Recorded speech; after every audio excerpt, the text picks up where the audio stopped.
Hi, I'm Phil Orenstein, president of the Queens Village Republican Club, America's oldest Republican club, and we're having our gala 144th anniversary Lincoln dinner today.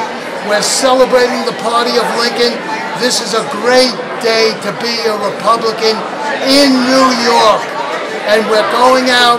We're going to turn New York red. We're so proud to be celebrating today.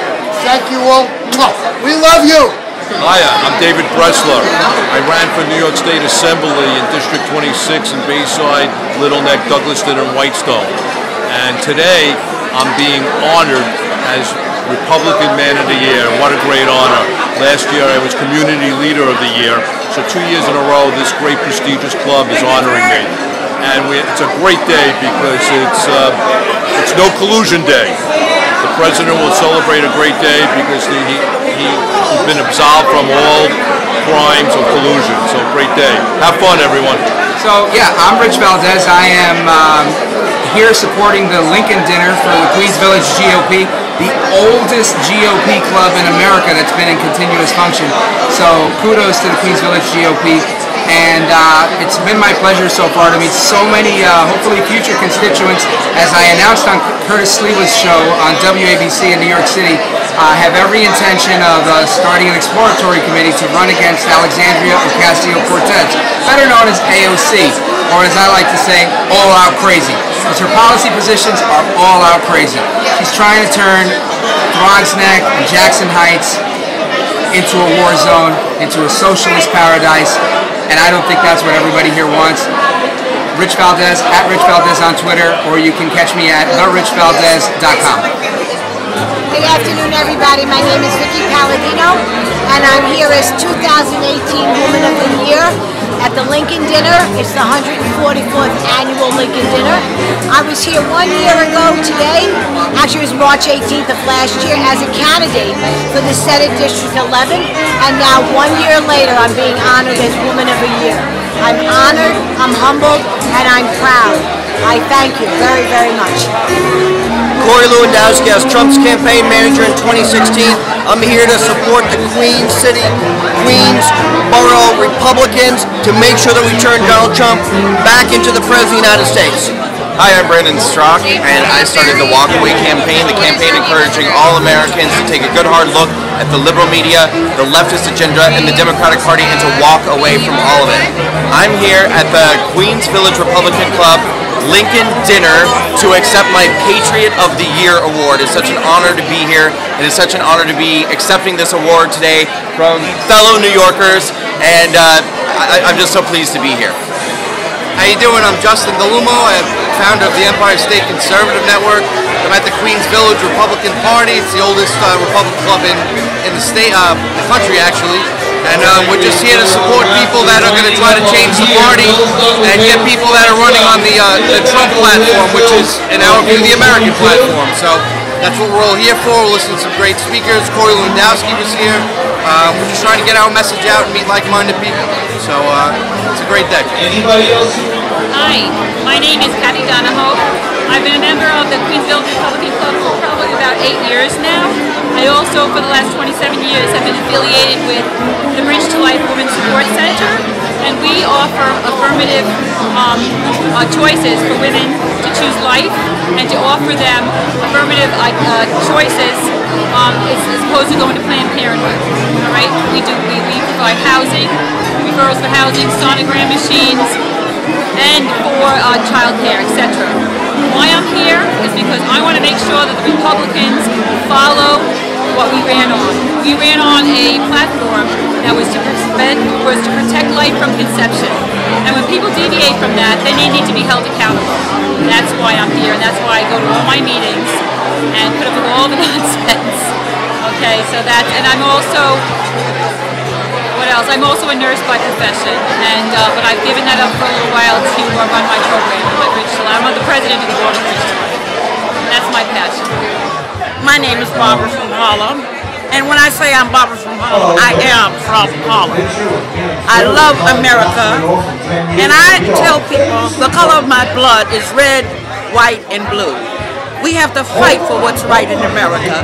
We cannot let the phony progressives, liberals, secular humanists, communists, Marxists take over our beautiful land of the free. This is Barbara from Harlem. Please join us, the Republican Party, in fighting for what's right for the United States of America, and God bless. You know, Queens Village Republican Club, let me just start by reading something that was just published in the last 30 minutes. The special counsel's investigation did not find that the Trump campaign or anyone associated with it conspired or coordinated with Russia in its efforts to influence the 2016 U.S.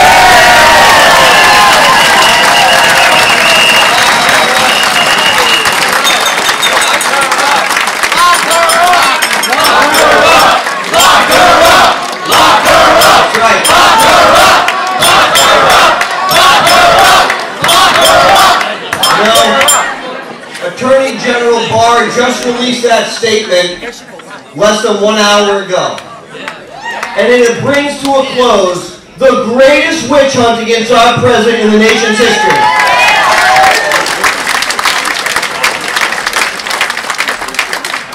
One year, 10 months, and 6 days later, 675 days, $25 million of your taxpaying dollars to come to the same conclusion they could have asked me about on day one. No collusion, no cooperation, no coordination between us and the Russians. See, we didn't need the Russians to win. We just had to beat Crooked H. That wasn't that hard. Because the Russians didn't tell Crooked H not to go to Wisconsin, and not to go to Pennsylvania, and not to go to Ohio, or Michigan, or Florida, or North Carolina. She did that all on her own. But when she lost the election, because the mainstream media, and you guys remember this, on election morning, I remember it so vividly. Election morning, I picked up the failing New York Times. And you remember what it said? Donald Trump's chances of winning are 1%. I said, holy shit, there's only 2 of us in the race. We got at least a 2% chance. I said, no, 1%, he has no chance to win. And then, how many people stay up on election night? Exactly right. I had the unfortunate pleasure of being on the set of CNN on election night. And I sat next to guys like Van Jones and David Axelrod. And I'm going to tell you the story, and I know we're all in polite company here, and I'll probably get in trouble, but they can't fire me. It's already happened. I remember, look, I went to a public school. I went to the University of Massachusetts Lowell, because I wasn't a smart guy, right? But I know what they taught me there? They taught me how to add. Okay? And I can count to 270, which is the number of electoral votes we needed to make Donald Trump the President of the United States. And as I watched the results come in, I saw John King at the big wall crying, in Florida. I said, John, it's over, baby. Florida came in, and then we won North Carolina, and then all of a sudden, for those of you who are here in New York and Manhattan, you felt the island move a little bit. Right? Started to crumble because Crooked H was at the peninsula. Remember that? And the rest of the team was in Trump Tower. And what do we see? The media started going crazy. And on CNN that night, Van Jones turned to me and he said, people are afraid. They're going to be deported tomorrow. And you're a horrible person, Corey. And I remember Jeff Zucker came in after I told them at about 9:30 at night, Donald Trump is the next president-elect of the United States. And they said, we will not predict that. We will wait. And state after state, more and more. The decisive victory that Donald Trump obtained in 2016 was so decisive because of the work of guys like Ed Cox and our guys in Pennsylvania, right? We won so big we could have lost the state of Florida and still won the election. Think about that. And I remember little Jeff Zucker rolled in and he said, Corey, you must be magnanimous tonight on television. And I said, no fucking way. I said, I can't do it. I said, I'm going to gloat. I'm going to be so happy. And I'm going to tell everybody. I remember I walked up to the set at 4 a.m. from CNN. I got on the first plane from D.C. I flew to New York. I landed in LaGuardia. And I got in a taxi and I went up to the Upper West Side to get into a hotel because I had nowhere to stay. And I rolled into this little hotel and I wanted to check in. They said, check-in's at 4 p.m., sir. It was about 7 o'clock in the morning. And I said, man, that's a long wait. I've been in the same clothes for like 40 hours, right? But I hadn't talked to the president-elect that night because all of a sudden we had a bunch of new friends. Friends who weren't with us when he came down on the escalator. And friends who weren't with us when he launched that campaign. And I went down into this little basement of this hotel. I'm in the gym. I'm changing my clothes, trying to wash up in the sink. And I look down, and my phone's ringing. And I look across and it says, Donald J. Trump. And I answered the phone and I said, yes, Mr. President. And he said to me, Corey. And I said, sir, did you hear what I just said? You're the fucking President of the United States. And he said, can you believe it? I said, no. And he said, me neither. And he said, let's go change the world together. And I said, yes, sir. He said, come over and see me. And I remember walking in Trump Tower just a few hours later, and you guys from New York remember it because it was front to back dump trucks full with sand surrounding Trump Tower. They had Secret Service agents all over the place because the transition of power was now taking place. And, you know, over at the Peninsula Hotel, I think they were seeing a heavily medicated crooked apes trying to find their way down the stairs. But it was a special, special time. But because of the help of you and so many like you around the country, let me just tick through what this president's been able to do in 2 short years. See, he made some promises to the American people that he's kept. One of the promises he made, he said, for every new government regulation we put in, we're going to eliminate 2. And I said, sir, he didn't hold to that promise. Because for every new government regulation he put in, he eliminated 22. You know what that means? More money for small businesses and taking the burden of the government off of their back. He said, Corey, we're going to take care of our friends and we're going to punish our enemies. And one of the things he did, even though 12 candidates before him had pledged to do it, he moved the embassy in Israel to the rightful location.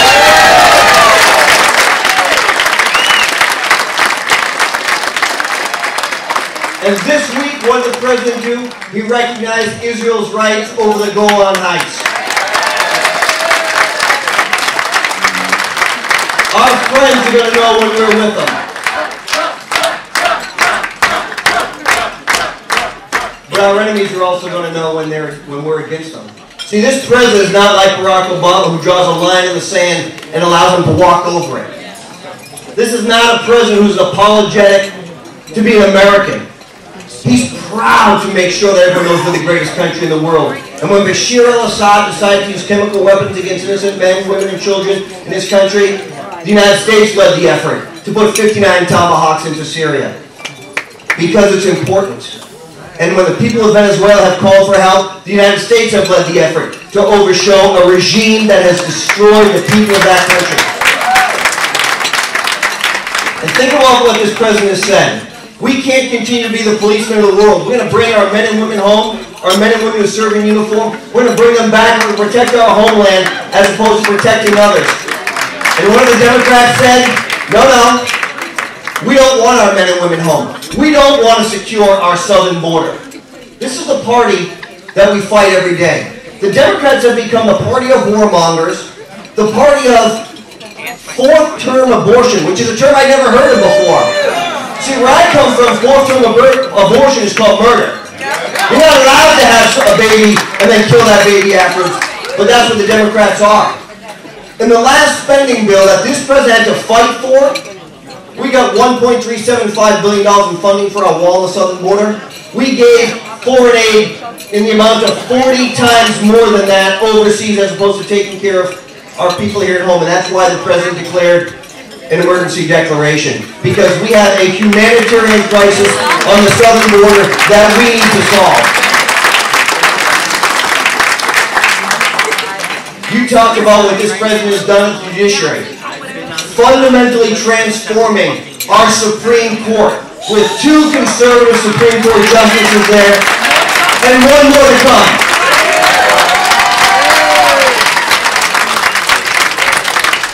And if you think the left put up a fight for Kavanaugh, you ain't seen nothing yet. Because if RBG is the next one to go, and the president appoints a conservative Catholic woman to that seat, the heads left will absolutely explode. And it's not just the Supreme Court, it's the lower courts and the appellate courts. He's filled 100 different vacancies right now that we will fundamentally transform the way our court system works, which means no longer legislating from the bench, but making sure we have a strict understanding of the Constitution, which is the way our forefathers expected the courts to run. Then you think about the tax cuts that this president pushed through in the first 2 years. The largest tax cut in our nation's history. And he did it with the Republicans kicking and screaming. Look, we came to Washington, they didn't hand us the keys. Mitch and Paul didn't say, hey, Mr. President, whatever you want to do, we're on board. They fought us every step of the way in the first 2 years. Okay? And the reason we don't have immigration reform is because Paul Ryan didn't want to have immigration reform. We still have hundreds of appointments that are sitting in front of the U.S. Senate because they haven't changed the rules. And look, if we think for 1 second, if the Democrats take control of the U.S. Senate, they're going to keep the rule of 60 votes in place, we're naive. Because they're going to change it in 1 second. You know why? Because let me tell you where the Democratic Party is going, and you know this. They're going by the way of AOC.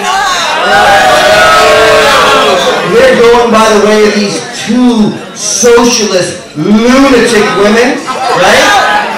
Who are now complaining that after 200 years in Congress, they open Congress with a prayer, and that's now offensive. A non-denominational prayer is offensive, and they're going to re-look at that. And the scariest part is, Nancy Pelosi's the moderate. Think about that for a second. Nancy Pelosi's the adult in the room, and she's the moderate, and it should scare you. But look, let me just touch on something that's very important.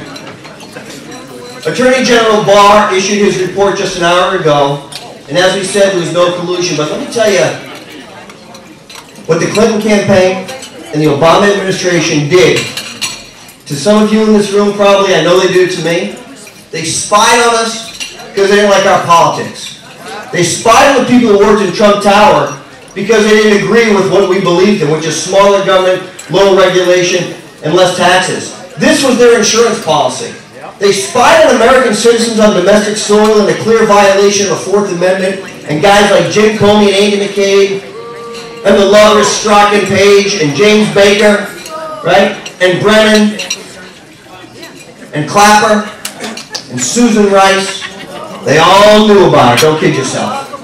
They all knew about it. And look, in the book I just wrote, I asked the president, the only interview the president has done in the book in the first 2.5 years of his administration, I said, sir, we're in the Oval Office, an amazing place. I said, sir, do you think Barack Obama knew that they were spying on you and our team?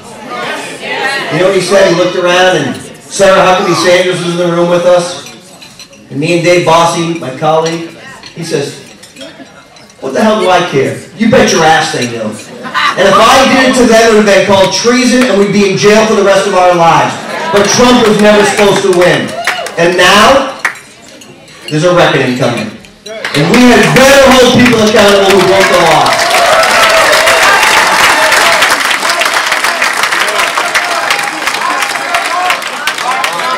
Look, the Mueller report is over. It's time to hold Jim Comey and Andy McCabe and Peter Strzok accountable for their crimes against this country.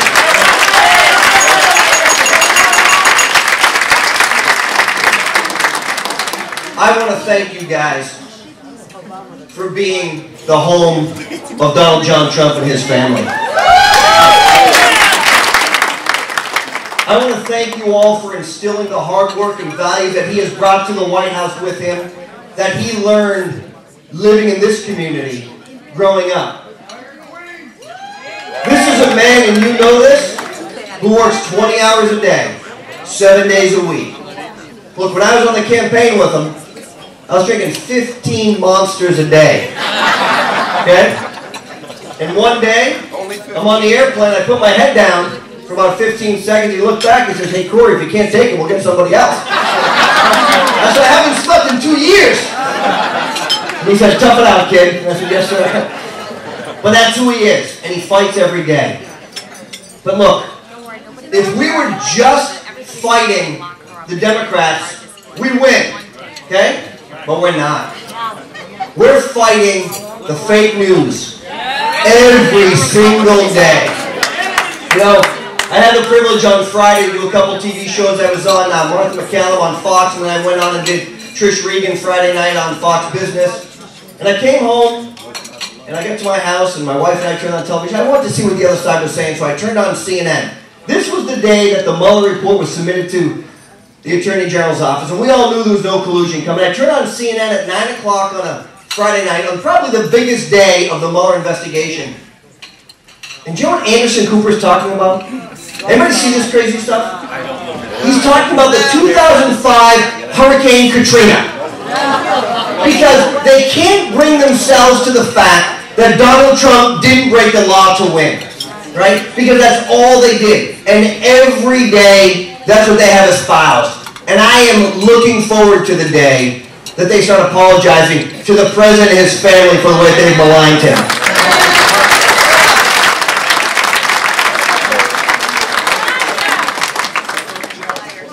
600,000 new manufacturing jobs alone. 5 million new jobs, the lowest unemployment rate for African Americans, Hispanic Americans, and women ever recorded. Criminal justice reform. Let me tell you something, friends. Donald Trump, when he ran, was called a racist, and a misogynist, and a hater. He's an equal opportunist, because I know it. He treats everybody the same. And let me tell you where this campaign is going in 2020. If Donald Trump receives 10% of the African American vote in 2020, there's no mathematical formula the Democrats can win.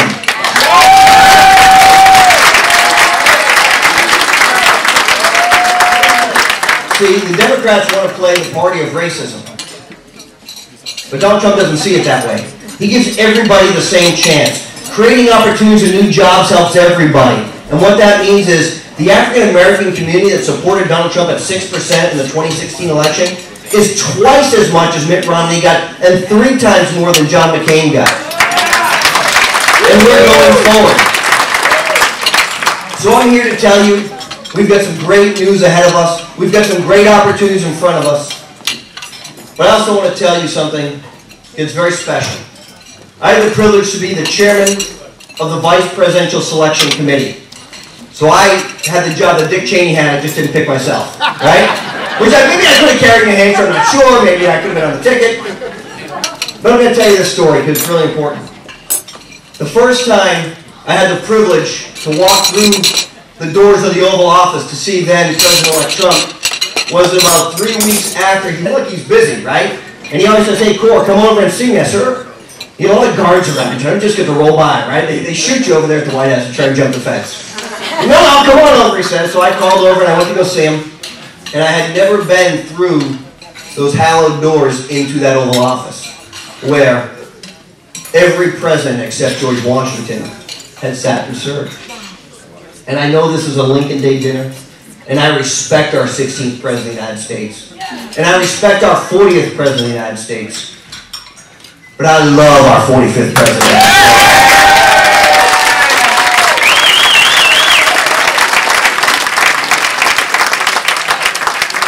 I grew up in a town called Lowell, Massachusetts, a very blue-collar town. I didn't have any privilege growing up. And a kid from Lowell, Massachusetts stood outside the doors of the Oval Office with the President of the United States sitting there and the Vice President sitting in front of him with his back to me. And the President looked up, as he had done so many times when I was on the 26th floor of Trump Tower on 5th Avenue, and he said, hey, Cor, get in here. And I stepped through those doors where the lives of every American have changed by the decisions made behind that resolute desk. And the President turned to the Vice President and said, hey, Mike, do you know who that is? And the Vice President said, yes, sir, that's Corey. And he said, hey, Mike, do you know who this is? He asked him a second time. The Vice President said, "Sir, it's Corey Lewandowski. Of course I know who that is." And he said, "Mike, he's the man who said you could be the Vice President of the United States." And I said, "Wow." I said, "About 60 million people might have said that, sir, and I had a small part." And then the Vice President stood up from his chair, and this is who he is, and you have to understand. He stood up from his chair and he said, "Corey, take my seat." And I said, "Sir, I cannot do that. I'll sit next to you." And I sat next to the Vice President of the United States. He was to my immediate left, and I was dead center on the Resolute desk talking to the President. He called Hope Hicks in. He said, "Hope, come in here." And she sat next to me, and we talked about the campaign and how amazing it had been and the amazing place that we were in, the Oval Office. And the Vice President turned to me and said, "Corey, can you do me a favor?" I said, "I'll do anything, Mr. Vice President. What do you need?" He said, "I have to give a speech tonight. I'd like you to bow your head and pray with me. Would you do that right now?" My first time in the Oval Office. I said, "Of course." He sat, put his head down. He asked for God's grace and blessing as he watched over him on behalf of all the citizens of this country, that he could go out and represent them to the best of his ability with God's guidance. And he said, "Amen." And I said, "Amen." I lifted my head, and Trump stood up, hit Mike on the shoulder, and says, "Don't go out and screw this thing up, Mike." Because that's who he is. And I tell you that story because you have to understand how powerful a team we have fighting for us every day. Every day, President Trump wakes up, he steps out of his residence and says, "Who are we fighting for today?" And he goes down and he fights for the American people. He fights against our enemies, he fights for our allies. And I am so proud that I had a very small role in help making him the 45th President of the United States. So let me finish with this. You know, he's tough. I've had my head torn off many times. And about 3 weeks ago, I did a couple TV shows. I did Ari Melberg on MSNBC. I did The Great Lou Dobbs on Fox Business. And I did Chris Cuomo on a Friday night. But I ran the gauntlet, the three of them. And the next morning, I was on my way to do a Fox and Friends hit, and I looked down, and the President was calling me. And I was in the car with my two boys. I got an 8-year-old and a 10-year-old. And I put the phone on speakerphone to answer it. And I said, "Good morning, Mr. President." And he said, "Corey, Melania saw you on Chris Cuomo last night. She said you were amazing." And I said, "Well, thank you, sir. I did my best." He goes, "I watched you. You sucked." "You were weak." And I said, "Thank you, sir." He says, "You better get tough." And I said, "Yes, sir." And then I said, "I'm on my way to do Fox." He says, "Here's what you're going to say." Bing, bing, bing, bing. And so I went up and I did Fox and Friends, and I left the studio and he called me back. He said, "My man is back." I said, "Thank you, sir." Because he loves fighters, right? He's unapologetic for what he stands for. We don't apologize for being the greatest country in the world. We don't apologize for being tough. We don't apologize for making sure that socialism does not take hold in this country. That's our president, and I'm proud to serve alongside him, and I'm proud to be here today with you guys.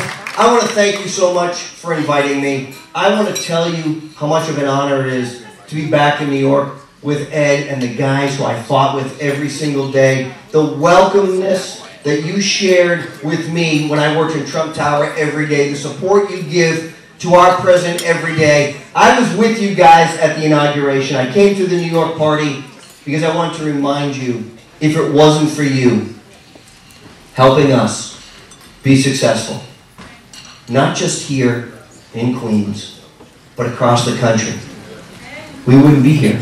And if it wasn't for the support and values that Donald Trump learned in Queens, we wouldn't be here. And think about the way we're going to leave this country. After 6 years of Donald Trump and hopefully 8 more years of Mike Pence, we're going to give our country to our children and our grandchildren in the same manner that our parents left it to us. Better than we inherited it. Because if we don't, if the Democrats win in 2020, this blip in the radar will go away lickety-split. The $22 trillion we have now will be a rounding error for their Green New Deal, which costs $93 trillion by every government estimate. That's the government estimates, which if you guys have ever seen the government, they're usually half of what things really cost. it will bankrupt our country. There'll be no more airplanes, no more cars, and no more cows. Because that's what these guys believe in. So I leave you with this. I ask for your help and I ask for your support for the president, but it's not enough just for the people in this room. The Democrats are highly motivated with 16 Democrats already in the field. They're identifying their voters. They're registering people. They want to lower the voting age to 16. They want to pack the Supreme Court, and they want to turn our country upside down. So you're in this room because you're special and you care. I need you to go out and find 10 more people just like you. I need you to go and register new voters. I need to make sure that we have doubled our efforts of what we did in 2016, because that's when we're going to win in 2020. We're not going to sneak up on them in 2020. We need to make sure they know we're coming and we steamroll over them. Thank you so very much for being here.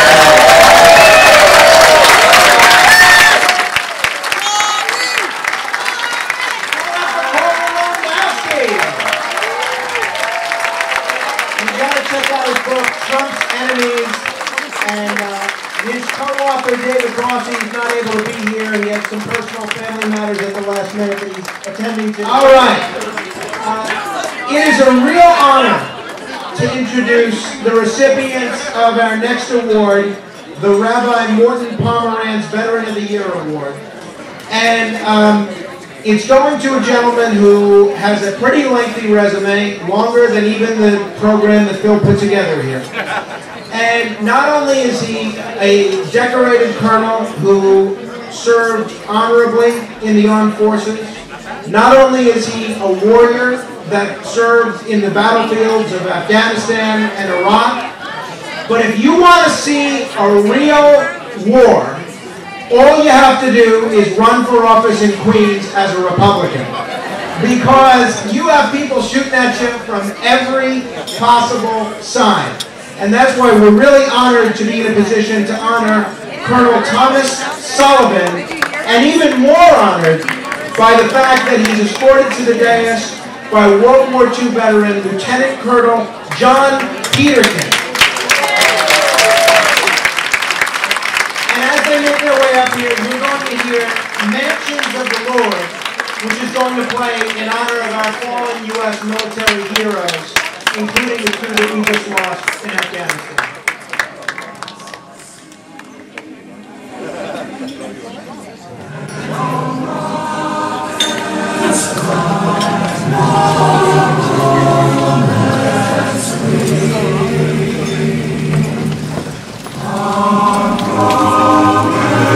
I got a call.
When I received the call, I'm not present.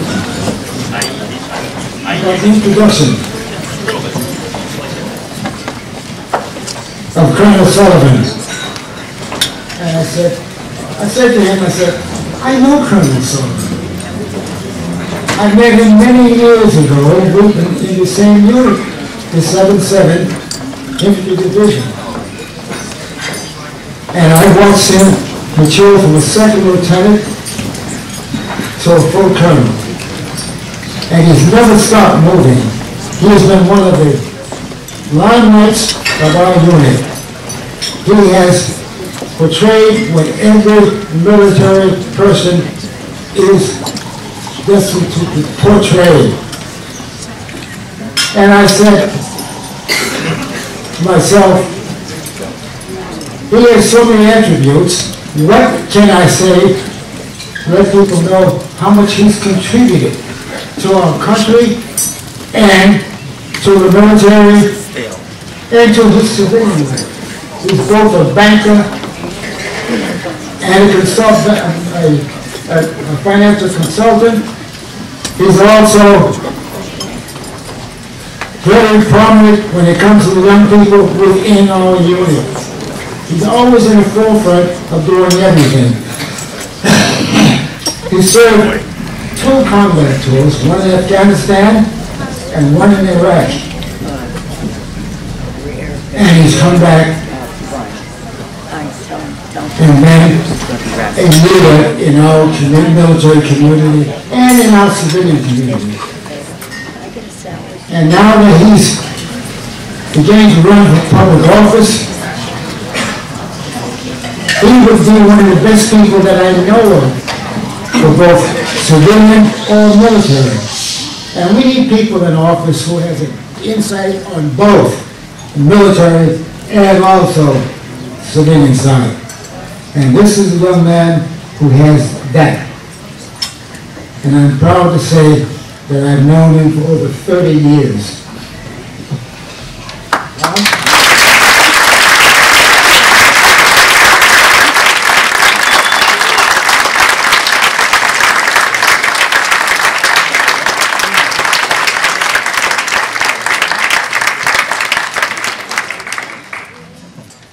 How do you follow the drill sergeant? He was up here before.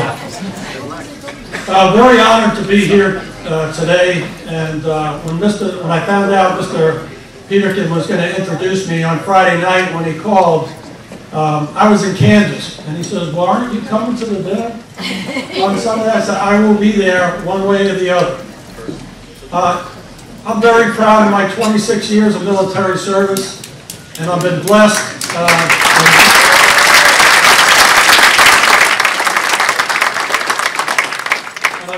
to recently find out that they're going to have me for another 2 years. Family's not that happy, but you know, we're all happy. Yeah.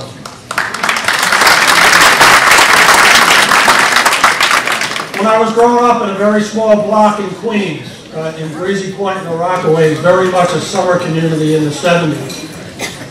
There was a World War I veteran on the block, Mr. Scheck, Mr. Harold Scheck.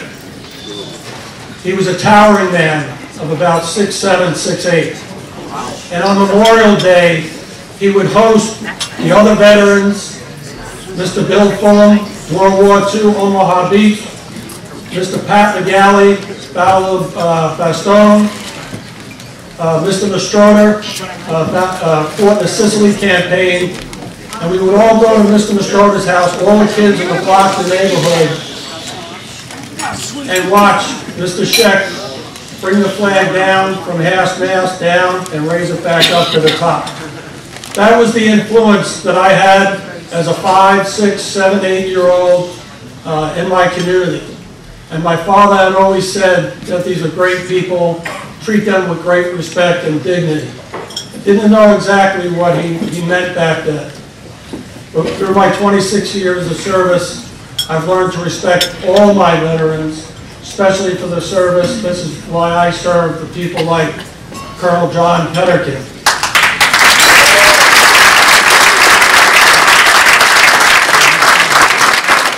And this is why I continue to serve. And while I was campaigning,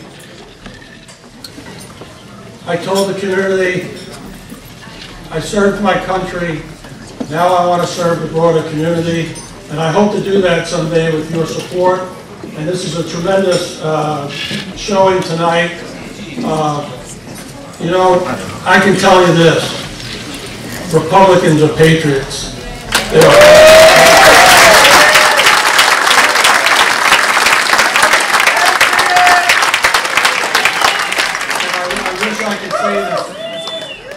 I wish I could say the same for some of this younger generation out there, or some of the Democrats out there who don't honor it. You know, we wear it proudly. You wear your Republican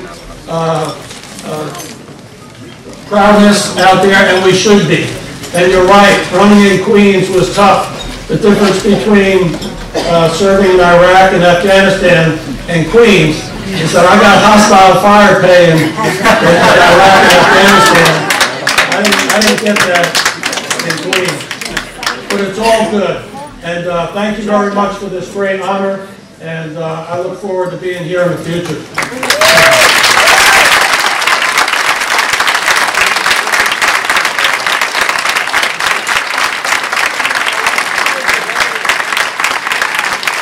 Now, we're going to take a brief break for dinner. Yes, I know your prayers have been answered.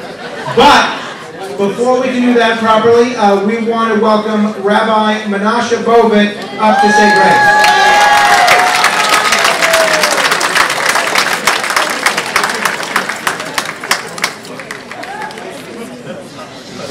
I brought a small piece of bread up here to say the traditional Jewish blessing on bread to begin our meal. We have prayer to begin the meal. And the piece of bread reminded me of a couple of different things. One thing it reminded me of is we have, on the left, we have Commissar Bernie Sanders who says, bread things are a good thing. And the rich people have the food in some countries, they're having a bread thing is a good thing. And everybody says, no, you don't do most of the bread. You get it from the door, it would be a good thing.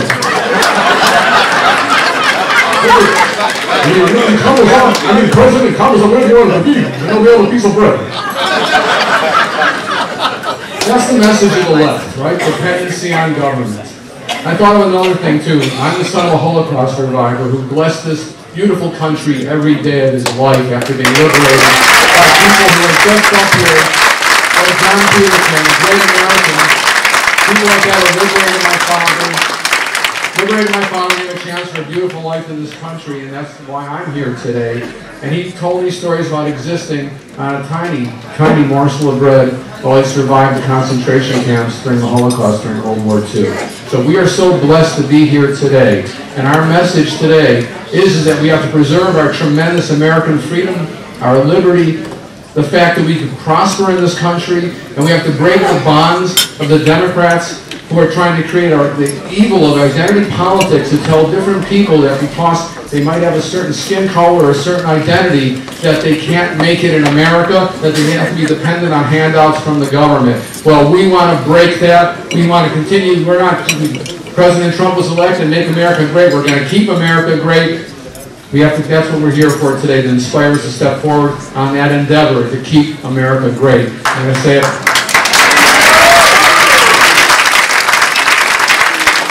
I'm going to sing the traditional Jewish blessing on bread. God opens his hands to give sustenance to everything that exists in life on this earth, the creator of all. Blessed are you, Lord our God, King of the universe, who brings out bread from the earth. Let us say, Amen. Amen. Please enjoy, everybody. Also, Ira Harris is to be appointed the district chairman of the 24th Assembly District. Vicky and Thomas Palladino from the 27th Assembly District. Come on, Tommy. Anthony DeVolder and Karina Moreno from the 30th Assembly District. Joe Kintanen and Janet Maderick from the 33rd Assembly District. And Gabriel Miller from the 35th Assembly District.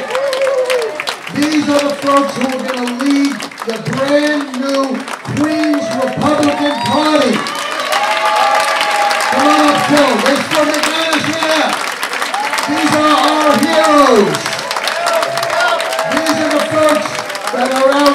every day knocking on doors, petitioning, rain or shine, in order to win. So please help them. If you are a registered Republican living in New York State, please see them afterwards. They'll be in the back table there. Please help these Republican patriots one more week till the end of the month. Help them petition and knock on doors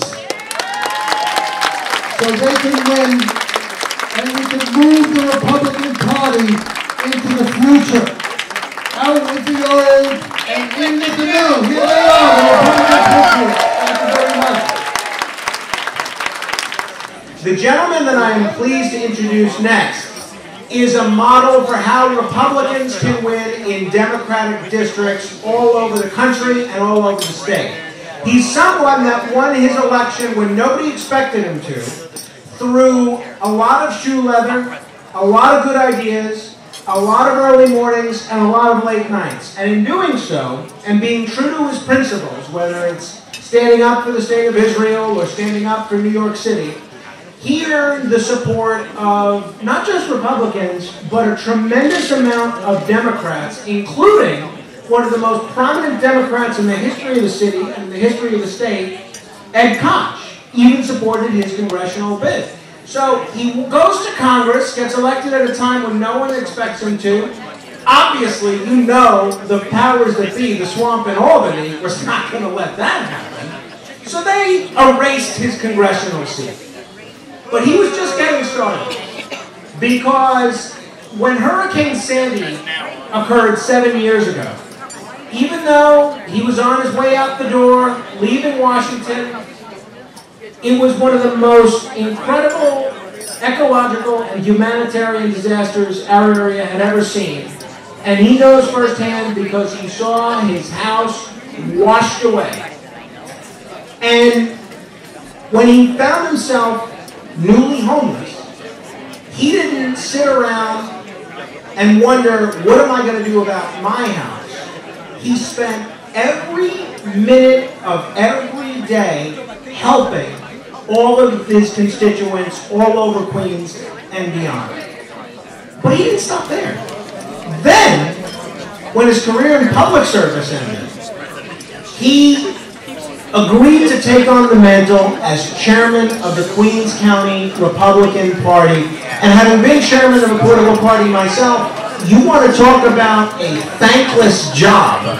This is a job where you don't have good days. Your idea of a successful day as chairman of a party is nobody screaming at you and cursing you out. No friend of yours telling you that they never want to speak to you again. That's a successful day.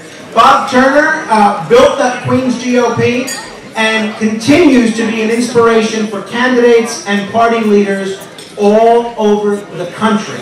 It is my great pleasure to welcome the recipient of this year's Statesman of the Year Award, former Congressman Bob Turner.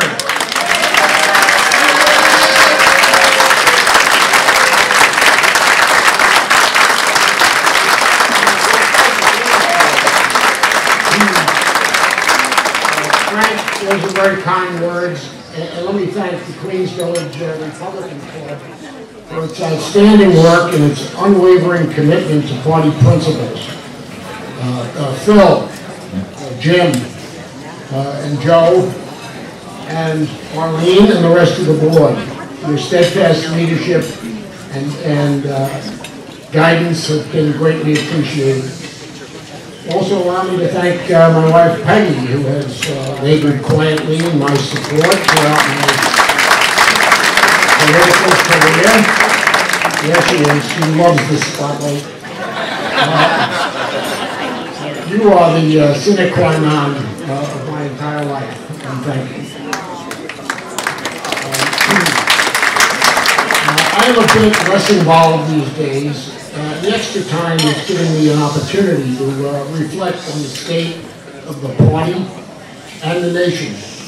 Now let me briefly give you a few of my observations.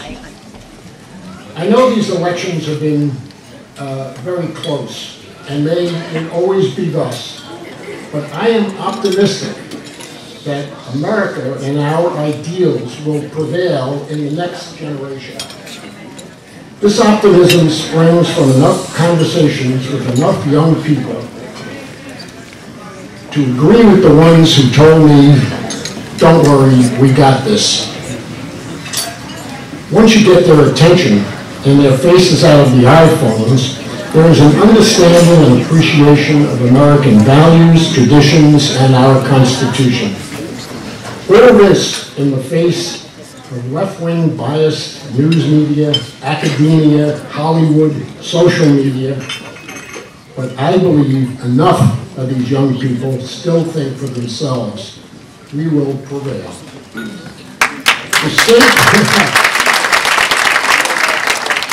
The state of our political opposition is also a cause of hope and optimism. The Democratic Party has lurched so far left that you cannot tell if they are in New York or Havana. The DNC is allowing themselves to be defined by race-baiters, anti-Semites, and the loony left. Let them go down that path. Let them lead a minority of malcontents and wackos to political doom.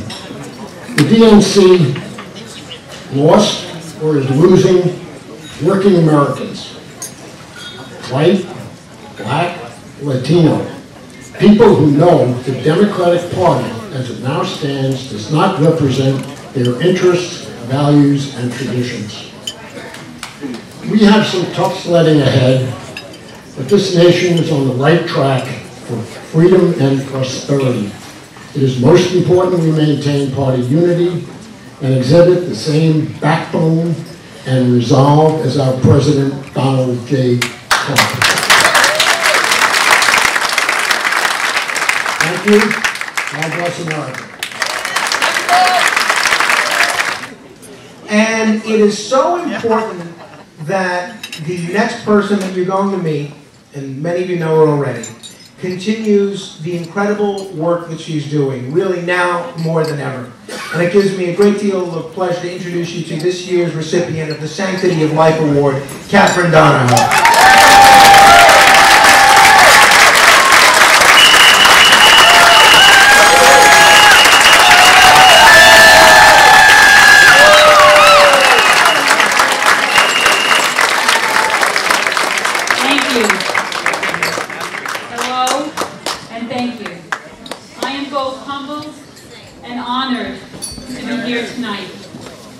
I would like to accept this honor on behalf of all my supporters and volunteers that have kept the doors of the Bridge to Life open for many women that have come through our doors in the last 27 years.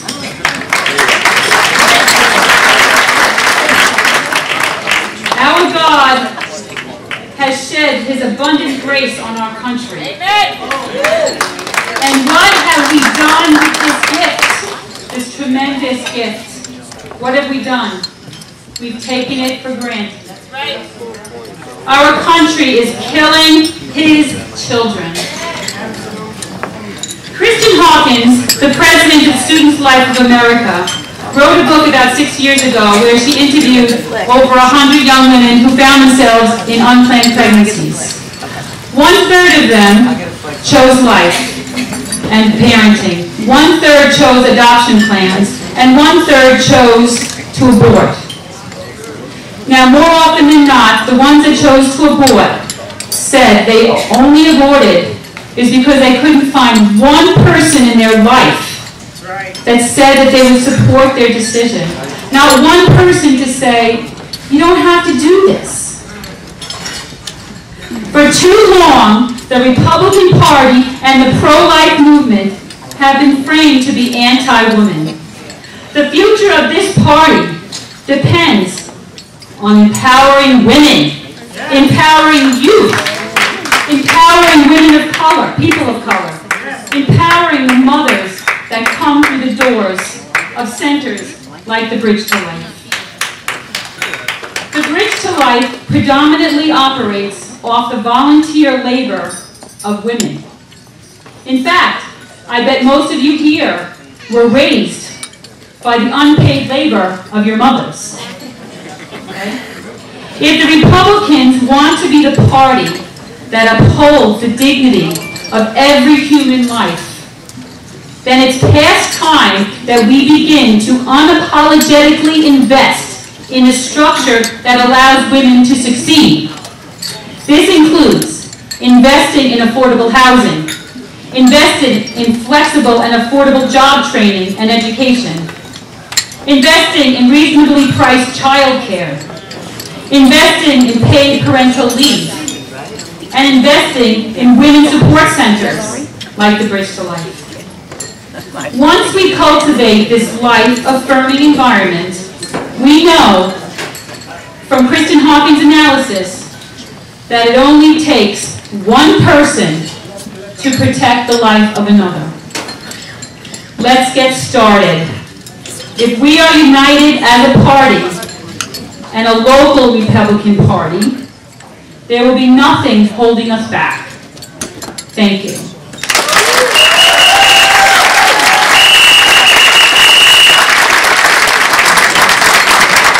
We're having a great party today, and I am energized by the people around me. Vicky Palladino, come on up here. Eric, come on up here. Dave, come on up here. Ladies and gentlemen, these are warriors. Let's give them a hand. They're out on the battlefield in Queens County, and each and every one of them are trying to do the best to represent the interests of the people in this room.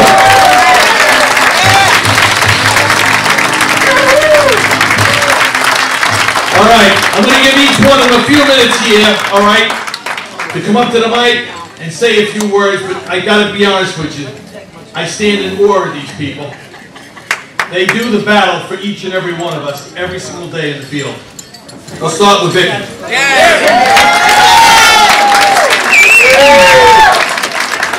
here we go, folks. My faux pas. Vicky, our Republican Woman of the Year.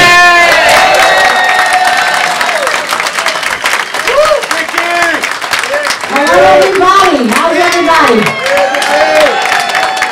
Well, I want to say thank you, of course, to the Queens Village Republican Club, as I so often have done in the last year, and I often told Phil and Joe and everybody else affiliated with this historic club that I feel most at home when I am at their mic.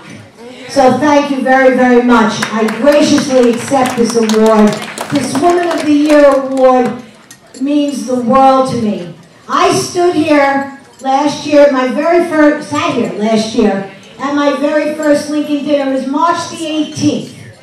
And what we did at that Lincoln dinner was, I was announced as the Senate candidate for District 11 in Northeast Queens.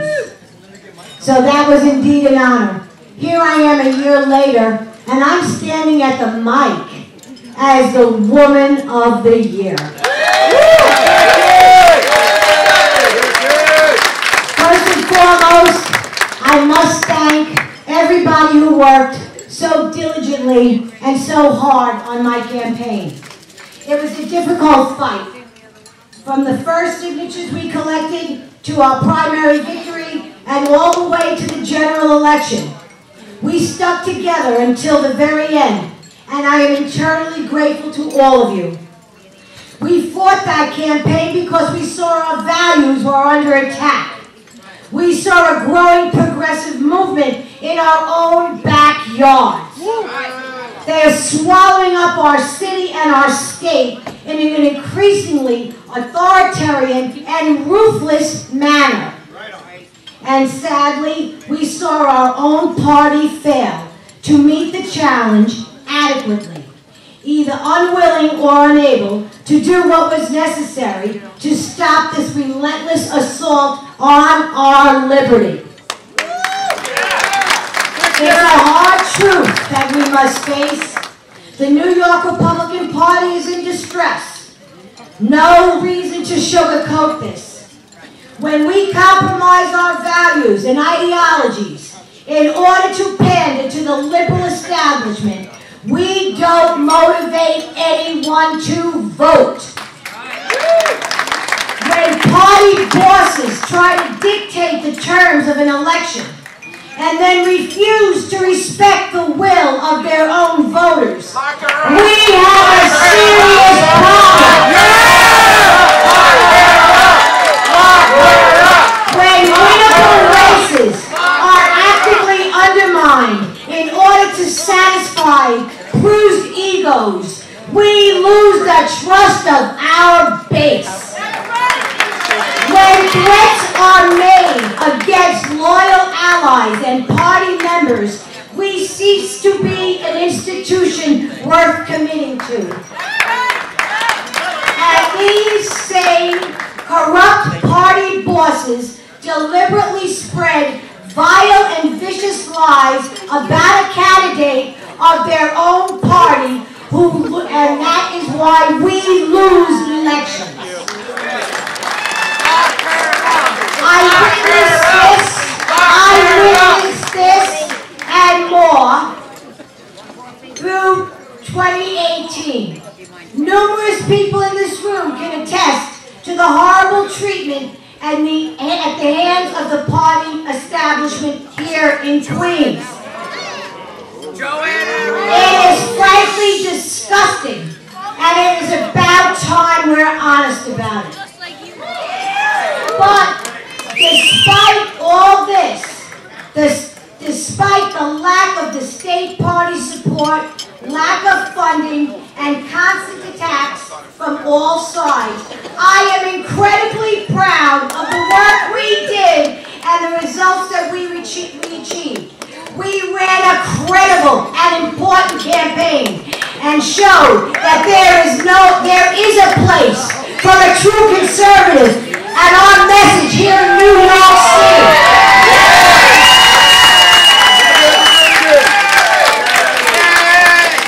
What next? If we as a party regain the relevance, we need to educate voters on exactly how destructive, unrestrained progressivism will be for our city and state. We need to be as aggressive as the Democrats. Marxist economics, unrestricted illegal immigration, transgender children, the new RH law that was just recently passed. This is the Democratic platform, and we need to make every single voter aware of it in plain, simple English. We cannot be afraid of our own message. That's right. Thankfully, some of our work is already being done for us by our Ocasio-Cortez. She's just a gift that keeps on giving. And our wonderful, illustrious Marxist mayor. And his beautiful bride, who will plan to run in the next election. Okay, next. We cannot depend on the missteps of our adversaries in order to win. We need to actively combat everything the Democrats do. If we don't have the legislative power to stand in their way, we need to be out in the streets, and we need to be in the media every single day and let the people know we have the better option. We need to organize. We need to register new voters, and we need to turn people out to vote in ways that we have never done before. Gloves off, folks!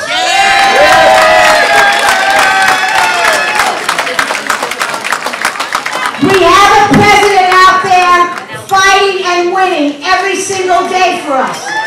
We must take that lesson from President Trump. When we speak plainly, loudly, and refuse to compromise our values, victory does follow. It's not always easy, and it's not always pretty, but unless we are willing to put in the work, to take the heat, and take the fight, and believe for what we believe here in New York, unless we do that, we will be permanently the minority. And then you know what? We'll deserve it. We can take the Senate back. We can win the Assembly. We can increase our influence in New York City Council. And there is no reason why there cannot be another GOP mayor and another GOP governor. I don't plan to give up, and I hope none of you do either. Vicky for mayor! Thank you. I thank you all again. I just want to say in closing about our president. You know, a man his age, 72 years old, he's taken every shot, every arrow that's been fired at him. We heard Corey Lewandowski get up here today, and in true form, what we already knew, he confirmed. He gets up every day and he fights for us, the American people. I am here to tell you, this voice, we, the people, the party of Abraham Lincoln, we are only getting started. Take your gloves off. Get ready to fight, because we're going to fight the way the Democrats fight. Don't let them roll us over. I'm not going to let it happen. We're not going to let it happen. Rise up. Rise up. Our city and our state is in ruins.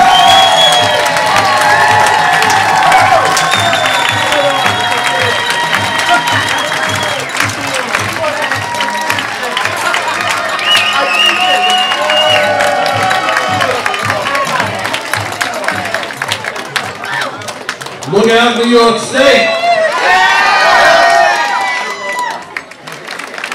Thank you, Joe. You know, on a beautiful, sunny, 60-degree day, 300 Republicans at the Lincoln dinner.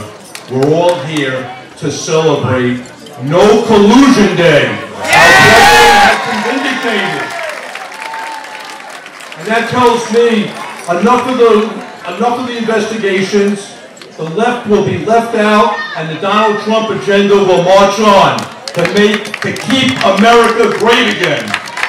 What a job he's done in the first 2 years. And all he gets is this nonsense of investigation after investigation. I ran for New York State Assembly this past year. As Vicky said, thank you, the results were good, but it wasn't a win. And to Frank Morano's point, if we didn't say we were Republicans and they didn't say we were Democrats, we would win on our ideas in a landslide. Because what's happening to the city and state? The MTA is broken down. NYCHA is a disaster. Schools are not getting the funding they deserve. Jails in our neighborhoods. Heroin injection sites in our neighborhoods. Are those good policies? How are the Democrats elected year after year after year? Blows my mind. Because Donald Trump makes some hard tweets, they don't vote for him. So we have to change the message. The message is loud and clear. The Republicans are coming marching on, and the Democrat left is going out. We can't afford these bad policies. We can't afford AOC to take over the Congress and have Social Security for illegal immigrants, to have the voting age at age 16. It just doesn't make sense. To have their economics of trillions and trillions of dollars on the Green Deal. What's going to happen? The country is going to go bankrupt, and businesses aren't going to succeed.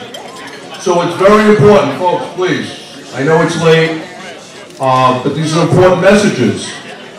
We have to stand firm. We have to stand together. We need support. The Republican candidates need your support. Because if I had 300 people in this room on my campaign, I'd be in Albany today, representing you, and not these Democratic left. So, great to see you all. Thank you for your support. Let's support every Republican candidate. And that means going out there and walking for them, donating for them, and sending their message. So this way, we could straighten out the mess that New York State and New York City's in. Thank you for the honor, and I appreciate it.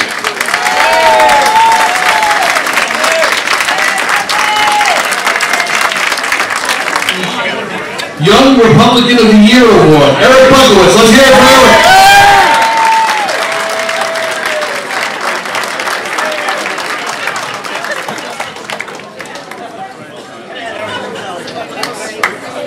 How's everyone doing? It's so great to get such a great Republican event tonight. One of the greatest Republican events of the year in New York City. So let's have a hand for the great event, the Queens Village. You know, it was only a year ago where, you know, I was at this dinner in attendance. I first started getting involved in, you know, Queens County politics after being a college Republican for a number of years. And I graduated college and started getting involved in the Republican Party. And, you know, I want to really thank the Queens Village Club for always welcoming me in. When I first got involved, when I was a candidate before that, and I really want to thank them for that. They're an amazing club, they're a great presence in Queens, and they always do a great job all the time. And you know, I gotta say, you know, when I was watching, you know, the wonderful awardees just a year ago, you know, from the audience, the first thing that came to my head wasn't, you know, you're going to be up there in just a year. I always said, you know, one day, Eric, you know, you're going to fight and you're going to be, you know, up there doing your speech. But in all of a year, you know, I came here, and it's just such an honor to be in such a great event at such a great, the oldest Republican club in America, addressing all of you today as a recipient of the Young Republican of the Year Award.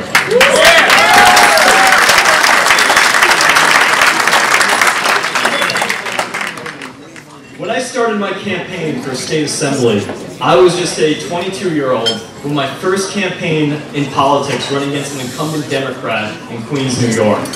And for all those of you, many of you who have been involved in politics or have experience in politics, that's an uphill battle, that's tough.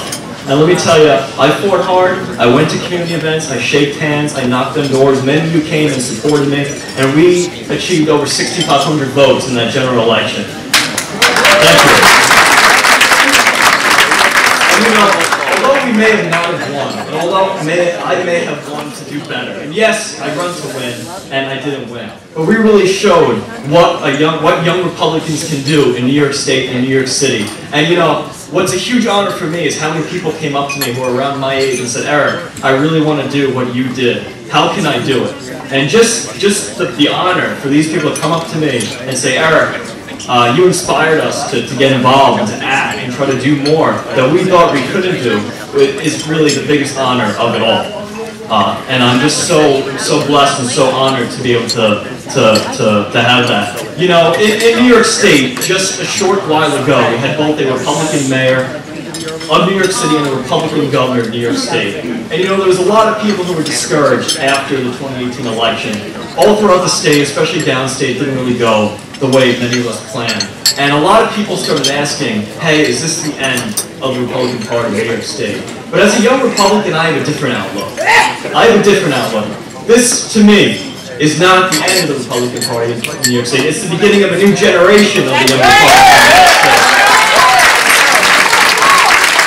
That new generation starts now. It starts today. So we'll start fighting and we'll get elected officers back in this state and in this city. Starting now, starting tonight.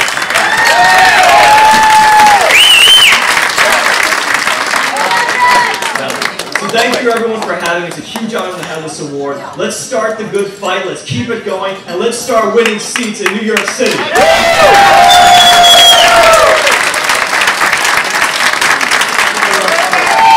is something that has caught on all over the country, and you can understand why.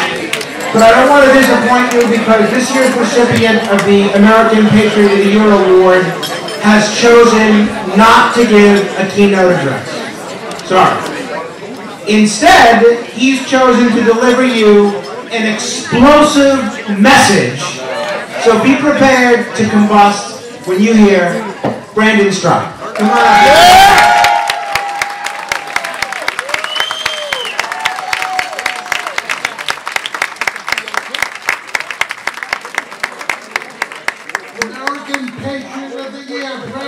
Strzok.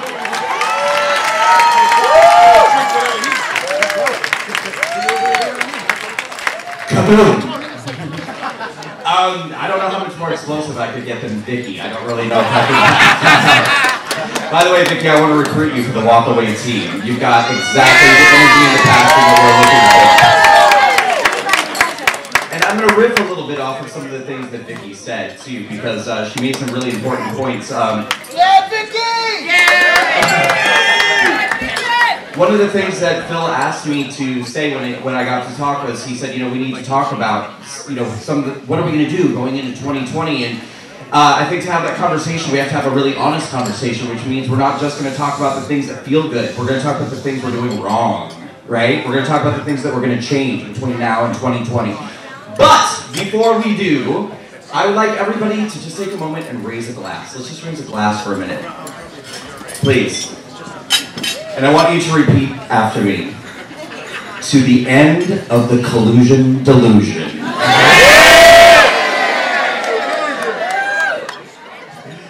Yes, yes, yes.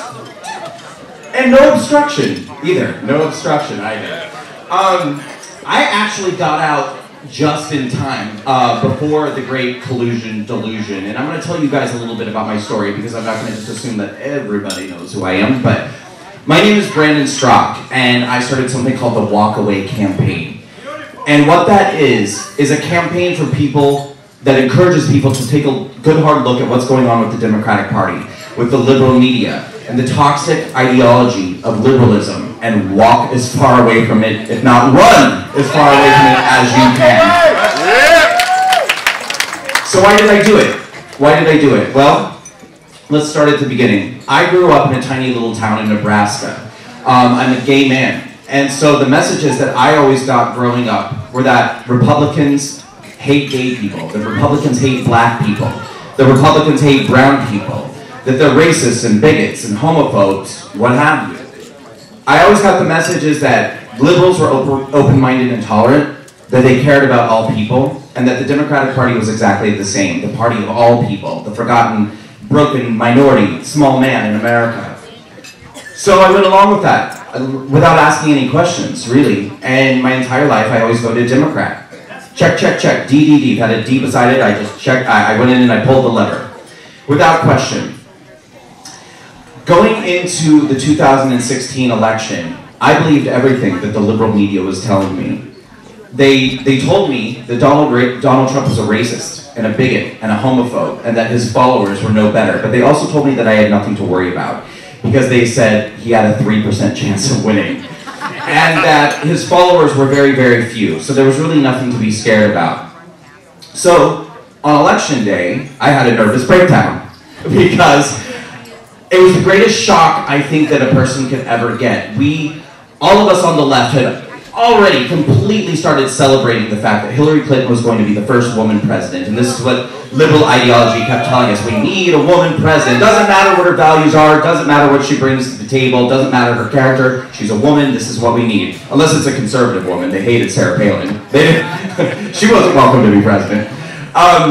And so I was shocked when Donald Trump was elected president. But I was more than shocked. I was horrified. I was terrified. I was scared to death. And I kept asking myself, and asking on social media, how could anyone vote for this monster, this bigot, this racist? Like, what is the matter? What has happened to the soul and the fabric of America? What is, I knew Republicans were bad people, but I didn't know you guys were that bad. And I kept going on social media, and I kept asking, and nobody would answer me. And then finally, in January of 2017, about 2 months after the election, I went on social media, on Facebook, and I posted a proclamation that I would never be able to understand how anybody could vote for a man who stood before a cheering crowd and mocked a reporter's disability. And finally, somebody answered me. It was a woman named Diane, who was my babysitter when I was a baby. She and I had many fights over the years on Facebook because she was a staunch Christian conservative. We had many, many battles over many issues. But she reached out to me privately and said, listen, I'm not trying to start a fight with you. I'm not trying to start a problem. I'm just asking, have you seen this? And she gave me a link to a YouTube video entitled Debunking the Trump Mocked the Disabled Reporter. Now, I saw just the title of the video, and this, you know, that liberal inside of me was just almost gleeful and excited about watching it, so I could then write her back and tell her how stupid she was for falling for this, you know, Fox News brainwashing right-wing propaganda. And I pushed play on the video. And what I saw next was a compilation of footage showing Donald Trump doing that exact same voice and that exact same gesture numerous times over numerous years in numerous circumstances. But the commonality was he was imitating someone who had been caught in a lie, or somebody who was doing something shady, somebody who had been caught doing something dishonest. And I had what is, it felt like a dissociation from my body. There was a disconnect between my brain and my heart. Because my brain said to me, oh my God, I don't think he mocked that reporter's disability. But my heart said, but we hate him, but we hate him, but we hate him.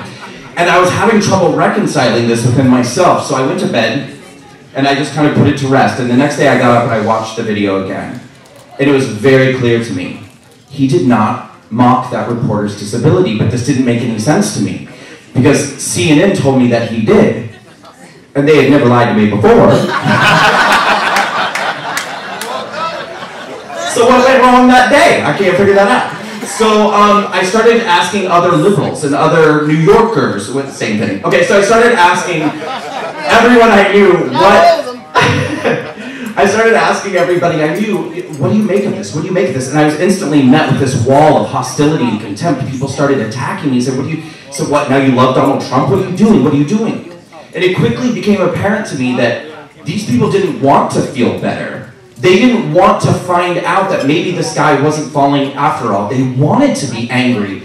And this was absolutely fascinating to me because I legitimately wanted to understand. And I legitimately wanted to feel better. Now, I spent the next couple of months getting into bed at night and watching YouTube videos and reading and trying to find out anything I could find out about, you know, does the media lie?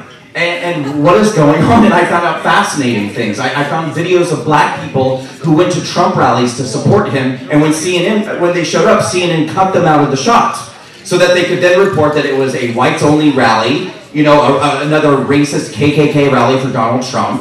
And this was just mind-blowing to me. I had absolutely no idea that this is something that really happened, something that was going on. And so eventually, I started kind of investigating the conservative point of view and what was true and what wasn't true. And what I found out was that, I think deep down, the majority of me had probably always been a conservative all along, but as a gay man, the message that I always received is, you must be a liberal. You must be a Democrat. And it's not just me. It's black people. It's brown people. It's Jewish people. It's anybody who isn't essentially a straight white American gets this message pounded in them time and time again by the Democratic Party and by the liberal media. You don't have a choice. You don't have the opportunity to participate in the democratic process of America the way that anybody else does, because everybody else on the right hates you. They don't want you. You don't have a seat at the table, at the Republican table. You don't have a seat at the table as a conservative unless you are a heterosexual white person in America. Well, that's bullshit.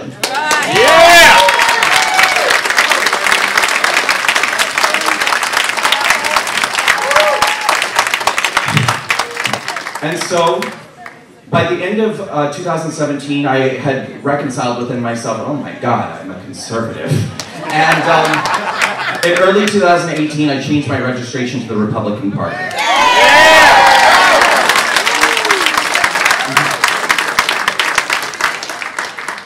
I wanted to speak out about what I had discovered and what I was encountering on a day-to-day basis as a new conservative and a Republican in New York City. As a gay man, I've already done the closet before. I've lived that lifestyle. I've hung my head in shame, and I've allowed other people to create the narrative of what was true and not true about me, and most of the time it wasn't true. I thought, I'm not doing this again. I'm not going to do this again, and I'm not going to allow it to happen to anybody else either. I'm going to create a campaign that fights back against the liberal media machine and fights back against all the lies of the Democratic Party.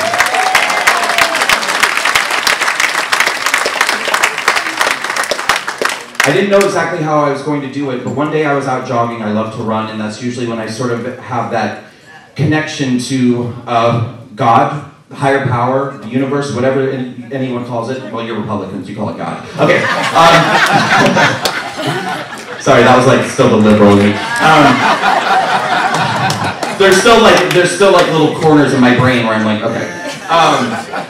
I was out jogging one day and these words flashed in my brain like a lightning bolt. I heard the words, once upon a time, I was a liberal. And a speech just wrote itself in my brain. And I ran right back home and I wrote it all down. It took me less than 30 minutes to write it from beginning to end. And I shot a video, a 6-minute video, what I call the definitive manifesto of everything that's wrong with liberalism and the Democratic Party. And I put it out on social media. And I encouraged other people to make their videos as well, because I knew I was not the only person feeling this way. There must be tens of thousands, if not hundreds of thousands, if not millions of people who also are feeling so alienated and so pushed away by the fringe, extremist, violent, vitriolic ideology of liberalism that has been embraced by the Democratic Party and propagated by the liberal media. And so I put my video out and I called it the WalkAway campaign, and I encouraged other people to make their videos as well, and they did. The videos started coming in by the tens, but then by the hundreds, and then by the thousands. The campaign started on Facebook, now has over 400,000 patriots who have joined this campaign on all social media platforms.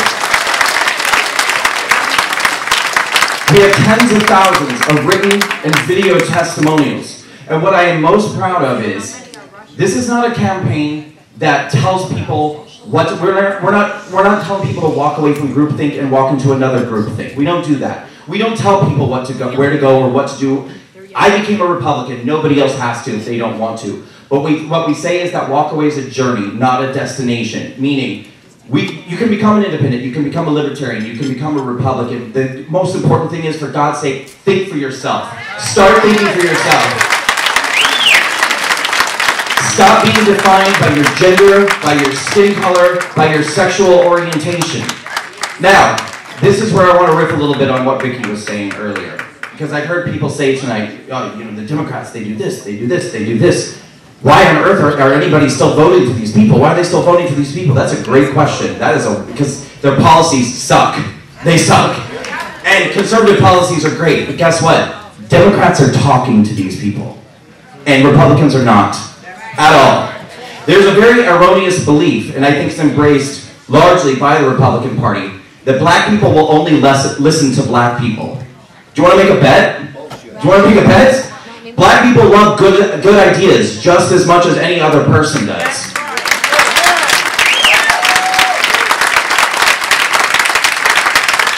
I love you, Chris.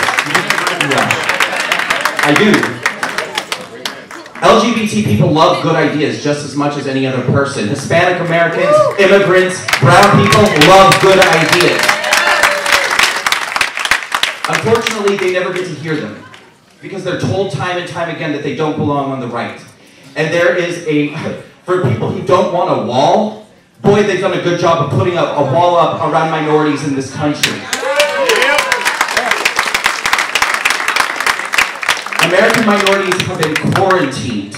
It is an intellectual quarantine that is taking place in minority communities in America. And these people need to get the message.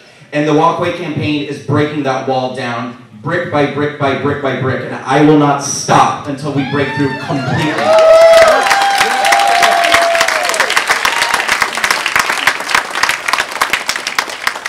This week, the WalkAway campaign has 2 events in New York City. For the first time ever, nothing like this has ever happened before. I, a white man, am throwing the WalkAway Harlem Town Hall for the black community in Harlem.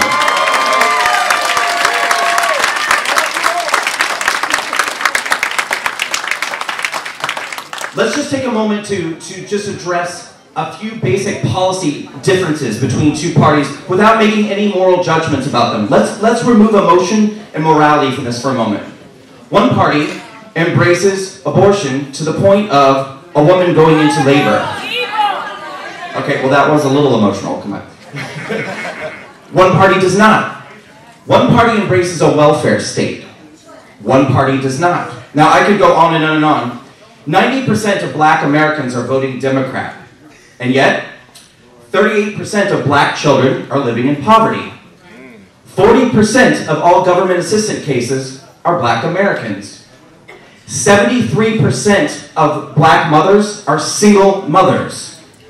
36% of all aborted children are black children.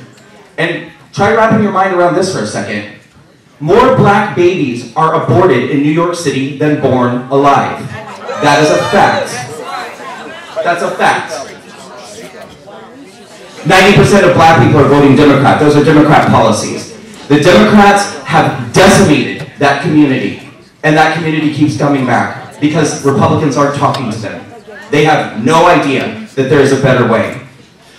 This Wednesday in Harlem, the WalkAway campaign is throwing the WalkAway Harlem Town Hall.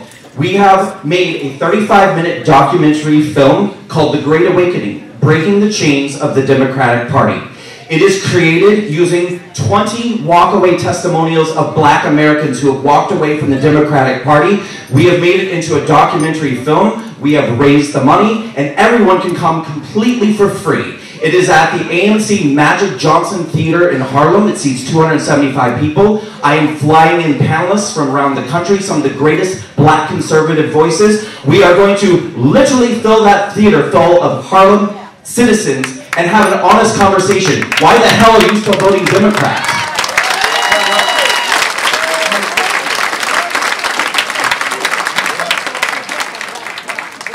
Mom, can I have my phone? I need to read you something quickly. The very next day, we're throwing the first ever WalkAway LGBT Town Hall. That's this coming Thursday. We are throwing it at the, correction, we were throwing it at the LGBT Center in New York City, another event completely for free that we raised the funds for. When it was discovered that we were throwing an LGBT town hall, liberal progressives formed a mob and contacted their media, who will do their bidding at the snap of their fingers. They started reporting stories that we are a white supremacist hate group, that we are homophobic, transphobic, every other phobic that you can imagine, and they started a petition. And I'd like to read to you just the first couple paragraphs of the petition that they put out. This was signed by some of the most high-power, influential, including the Democratic Socialist Party, signed this petition. It says, "We were upset to learn that the center is renting space to a far-right campaign called #WalkAway for a town hall on March 28th. We are writing to demand the center cancel this event immediately, as it poses a clear and present danger to the safety of all our queer communities in New York City. The speakers booked for March 28th Town Hall: Brandon Strock, that's me; Blair White, that's a transgender woman; Rob Smith, that's a black gay man; and Mike Harlow, that's a Jewish gay man, espouse openly white supremacist views. They are violently anti-immigrant, racist, sexist, and queer-phobic." It goes on and on and on. The center buckled and canceled our event. They don't want LGBT Americans to know that they don't have to be socialists. They don't have to be communists. They don't have to go along with a toxic political party and a toxic ideology that tells them time and time again that they are victims, that they cannot succeed in America, that they are oppressed just by virtue of the fact that they exist. Perhaps we could argue if that was ever true, but it is not true in 2019. And my God, can't my community be allowed to have this conversation anyway? Can't the black community be allowed to get this message? The same group that got the LGBT town hall canceled is now actively trying to get the Harlem town hall canceled. This is a group of extremist, leftist, white people who want to go into a black neighborhood and prevent black people from being able to learn that they don't have to be Democrats.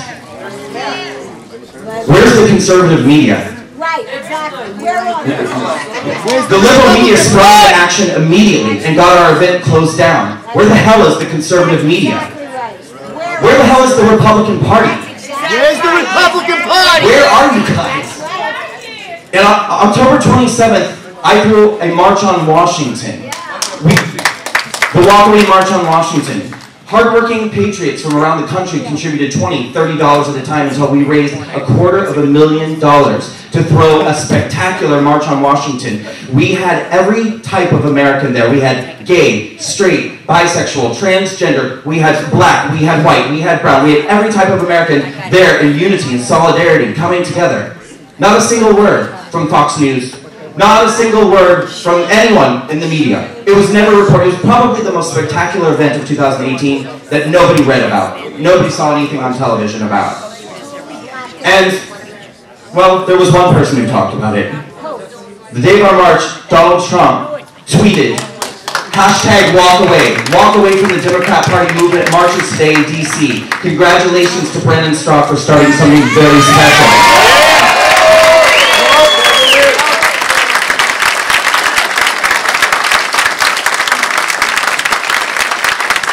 Thank you.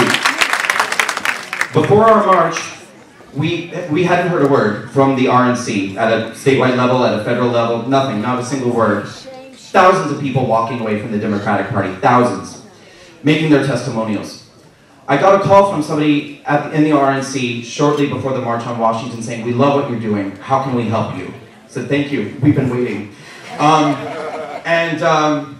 I explained to him the March on Washington that was happening. I explained to him that our organization was grassroots. We're getting by on a wing and a prayer. We're getting by the contributions, $20, $30 at a time from people who don't even have $20 or $30 to be contributing, but they love this country so much, they're willing to forego a movie with their children so that they can contribute to this campaign, when there are a lot of people who could contribute a lot more than that who are doing nothing. And they said, "Great, this sounds great. We're going to get back to you because we really want to help. We really want to help." I got a call about 1 week before the March on Washington saying to me, "Great news. We're going to give you $1,000. And I said, well, I'm not going to tell you what I said, but I said, "Are you kidding?" And he said, "Well, what? I said, "Well, just so you're aware, $1,000 is our lowest level corporate sponsorship. We have mom and pop shops that have given us more money than that. We're putting all our sponsors on our commemorative t-shirt. So do you want me to put the RNC at the very bottom of the t-shirt so that black people and brown people and LGBT people can see that you care $1,000 worth, that they're walking away from the Democratic Party?"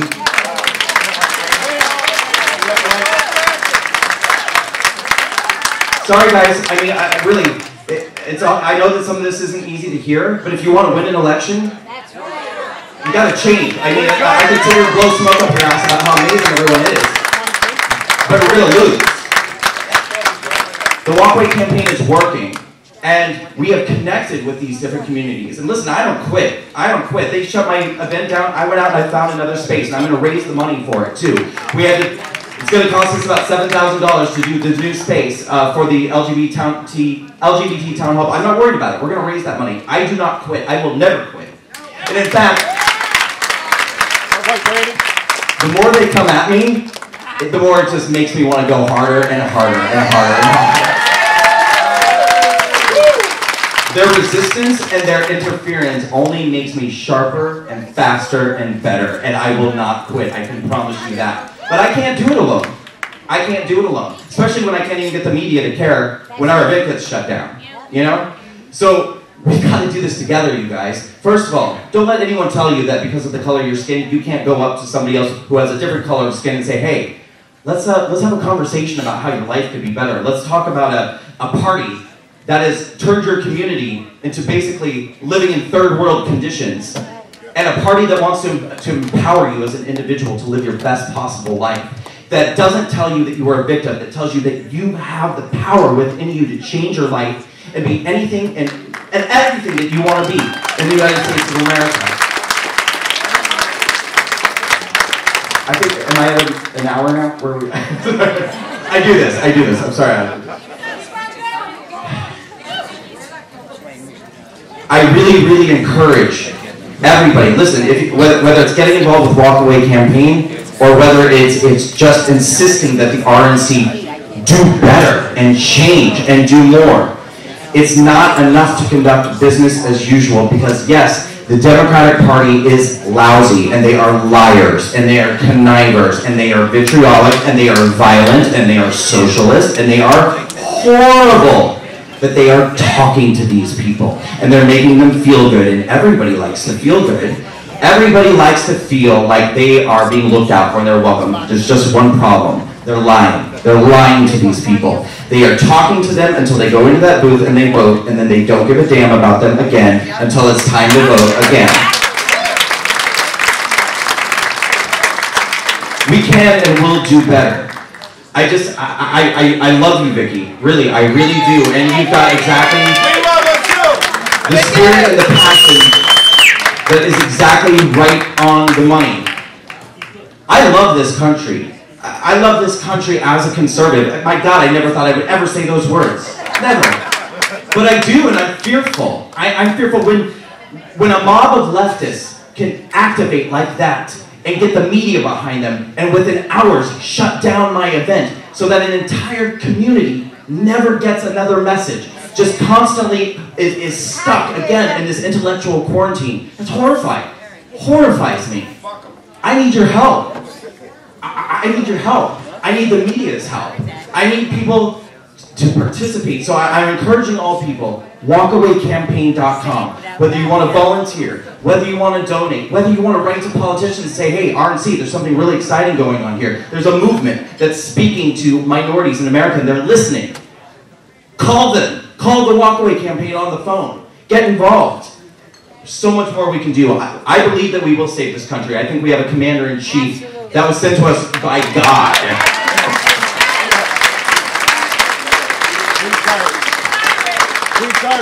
I think that God is actually putting rebels into positions of power right now. I think that God thought it would be really funny to say, I'm going to make Donald Trump president. I think he thought it was going to be really funny to say, I'm going to make this gay man in charge of a conservative movement. But it's working! I love you all. But please, when you leave here today, don't just sit around and talk about like, oh, that was a really nice. You guys, we've got to get into action. We got to work. We must work. We're up against a lot here. That liberal media machine is out of control. And the identity politics and the way that they have gripped minority communities is out of control. And it's not just minority communities too. I mean, they have their idiot white people ally group. You know, they've got them too. We've got to get all these people to walk away. You want me to shut up, don't you? Everybody, hashtag walk away! Walk away campaign.